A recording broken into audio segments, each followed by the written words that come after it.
What if I told you the choices you're making right now, today, could literally guarantee your future freedom? Seriously, just think about that for a second. Imagine a future where you're totally independent, where money isn't this stressful, dark cloud hanging over your head, but instead it's basically your VIP ticket to get you exactly where you want to go in life. I mean, we all want that, right? The freedom to travel, to create, and to just live life entirely on our own terms. But here's the thing. It really boils down to understanding money, not just having it.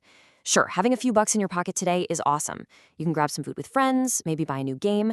But true financial literacy, that is a learned skill. It's this essential toolkit you build up piece by piece that eventually constructs your total independence. And trust me, the earlier you start building this kit, the more powerful it becomes. So, welcome to This Explainer. Today, we are diving deep into teen money skills, the financial literacy masterclass. I am so pumped to guide you through this material because we're going to hand you the absolute essential building blocks of money management. We are setting you up for a future of total financial confidence. Let's get right into it. Okay, let's take a quick look at our roadmap today. First, money basics and smart choices. Second, setting saving goals. Third, earning and entrepreneurship. Fourth, navigating digital banking. Fifth, avoiding debt traps. And finally, number 6, preparing for your future. All right, let's kick things off with part 1, money basics and smart choices. We all face this constant daily battle, needs versus wants. Needs are your absolute non-negotiables. It's your school uniform, a healthy lunch, the bus fare to get home. These are the things that literally keep you safe, healthy, and ready to tackle the day. But wants, well, that's the brand new pair of headphones, that flashy phone case, or some massive new gaming setup. They're definitely nice to have, for sure, but you can entirely live without them. So the critical question you've got to ask yourself every single time before spending your cash is, do I actually need this every day, or do I just kind of want it in this moment? It sounds incredibly simple, but mastering that one little pause, that can fundamentally change your entire financial trajectory. Now, if you find yourself leaning heavily toward a want, I want you to burn this number into your memory. 24. This is the 24-hour rule for impulse buys.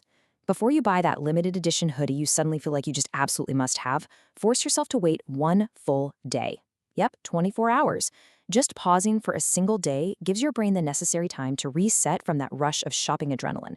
If you still want it after a day, and you actually have the funds, hey, maybe it's worth it. But I promise you, most of the time you'll wake up the next morning, realize it was just a fleeting impulse, and you'll have successfully saved yourself from spending money you'd probably regret losing. Okay, so when you do decide to spend or save, you really need a plan. And yeah, that means creating a budget.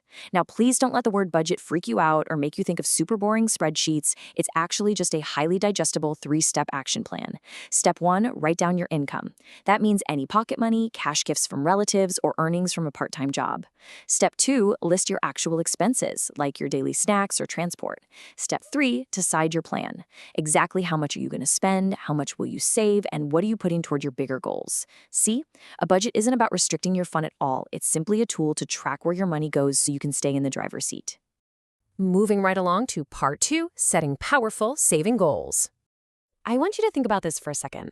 If you had to save for just one important goal this year, what would it be? And why? Just pause and reflect on that. You see, saving money works so much better, and honestly, it's significantly easier when you have a crystal clear, exciting target in mind.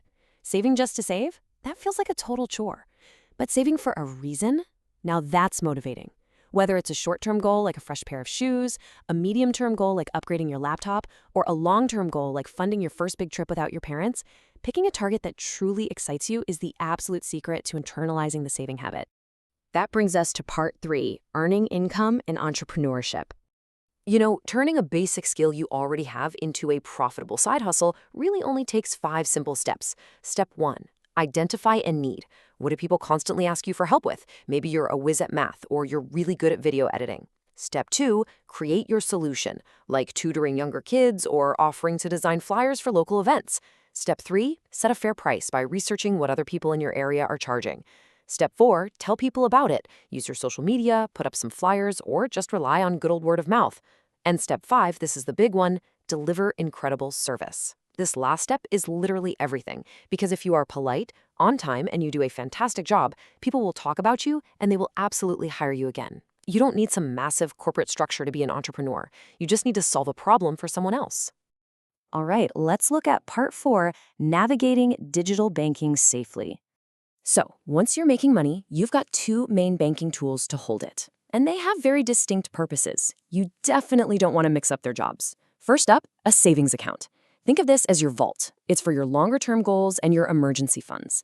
The absolute best perk here is that it actually earns interest, meaning your money literally grows just by sitting safely in the bank. Now, a checking account, on the other hand, is basically your digital wallet. It's designed for your everyday spending and paying bills, and it usually comes with a debit card for super easy, quick access at a store or an ATM.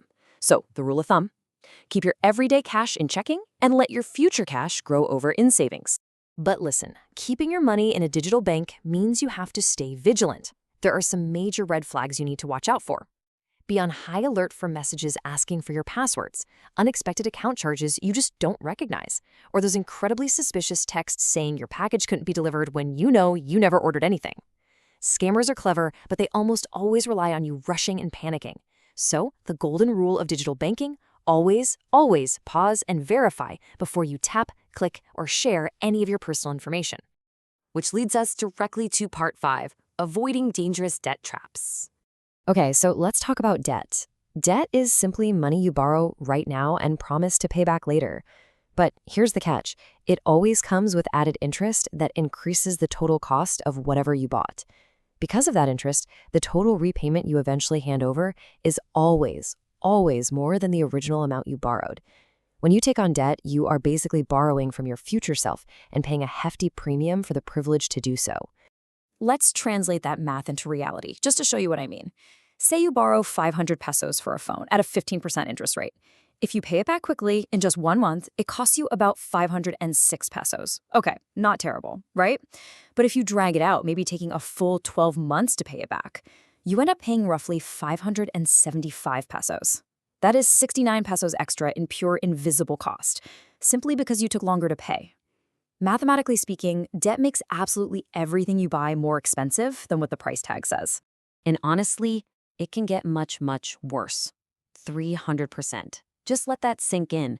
That is a massive, crushing potential interest rate you might actually see attached to things like payday loans. These, along with credit cards that carry sky-high interest rates and those buy now, pay later schemes that really sneak up on you, they are incredibly dangerous debt traps. They market themselves as this quick, easy money today, but their entire business model is literally designed to be extremely hard for you to escape from tomorrow. Finally, we've arrived at part 6, preparing for your future. Let's look at the roadmap for your life. Right now, between ages 16 and 18, your focus should be purely on building those foundational budgeting and saving habits. It's all about practice. Soon enough, between 18 and 25, you'll be stepping into a bigger arena. You'll be managing your first real, consistent job income and building your credit history. And later, age 25 and beyond, that's when you start aggressively investing and really building long-term wealth. Remember, this isn't a sprint, it's a marathon. The small, smart, consistent steps you take today will lead directly to financial freedom and adult independence tomorrow. Which leaves us with one final provocative thought to wrap up this explainer. What habit could you start today that would help you reach your goals in the next 5 years? Think about the entire financial toolkit we just went through. You have the absolute power to shape your future opportunities, and that power starts right now. So the only question left is, which tool are you going to pick up first?